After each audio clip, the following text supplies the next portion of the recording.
For a full translatable transcript, follow the link in the description. The Forbidden City, a vast palace complex in Beijing, was the center of China's imperial power for centuries.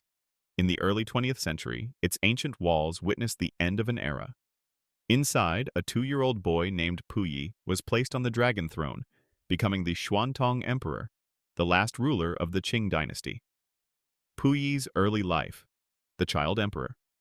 Born on February 7, 1906, Puyi belonged to the Gyoro clan, the ruling family of the Qing dynasty.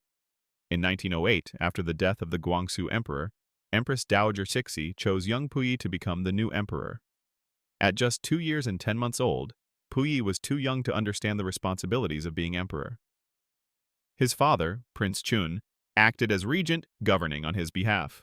The decline of the Qing dynasty. By the time Puyi became emperor, the Qing dynasty was weakening. Established in 1644 by the Manchus, the dynasty had expanded China's borders and overseen a flourishing empire. However, the 19th century brought challenges that weakened its foundation. Foreign pressures. Defeats in the Opium Wars against Britain led to unequal treaties, resulting in the loss of territories like Hong Kong and granting special rights to foreign powers.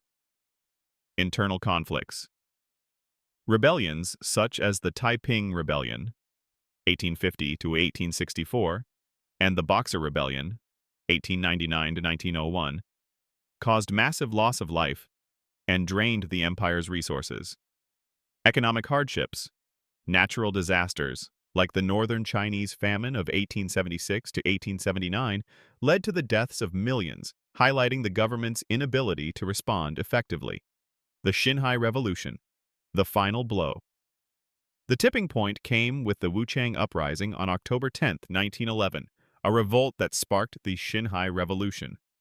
This movement, fueled by nationalist sentiments and frustration with Qing rule, rapidly gained momentum. Provinces declared independence, and revolutionary forces, led by figures like Sun Yat-sen, called for the establishment of a republic. The abdication of Puyi. The end of Imperial China. Facing mounting pressure, the Qing court sought a solution to maintain stability. General Yuan Shikai, a former Qing military official with significant influence, was approached to negotiate with the revolutionaries. Recognizing the inevitability of change, Yuan brokered a deal that positioned him as the head of the new republic in exchange for the emperor's abdication. On February 12, 1912, Empress Dowager Longyu, acting as Puyi's guardian, issued the abdication edict. This decree not only marked the end of over 2 millennia of imperial rule, but also outlined favorable terms for the imperial family. Retention of titles. Puyi was allowed to keep his imperial title and was treated with the respect befitting a foreign monarch. Residence in the Forbidden City.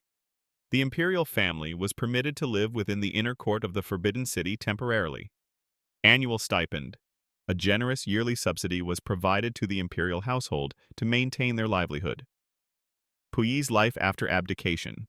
From emperor to citizen. Despite the abdication, Puyi's life remained confined within the Forbidden City. He continued to perform ceremonial rituals, unaware of the profound transformations occurring beyond the palace walls. In 1917, a brief restoration attempt by warlord Zhang Xun reinstated Puyi as emperor for 12 days, but it was swiftly quashed, reaffirming the republic's authority.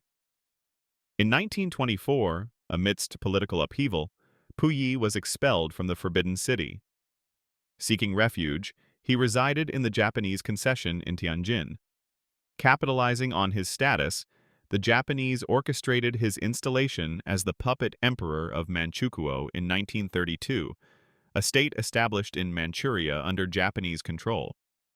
Puyi's reign in Manchukuo was marked by limited power, serving primarily as a figurehead to legitimize Japanese ambitions in the region. The fall of Manchukuo and Puyi's captivity. The conclusion of World War II in 1945 brought about the collapse of Manchukuo. Soviet forces invaded the territory, leading to Puyi's capture as he attempted to flee. He was detained in the Soviet Union before being repatriated to China in 1950.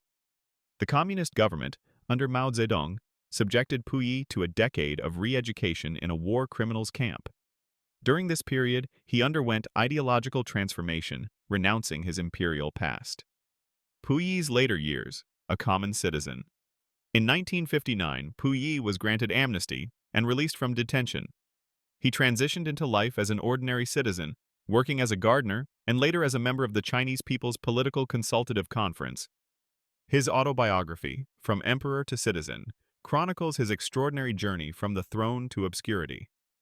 Puyi's life story serves as a poignant reflection of China's tumultuous transition from imperial rule to a people's republic.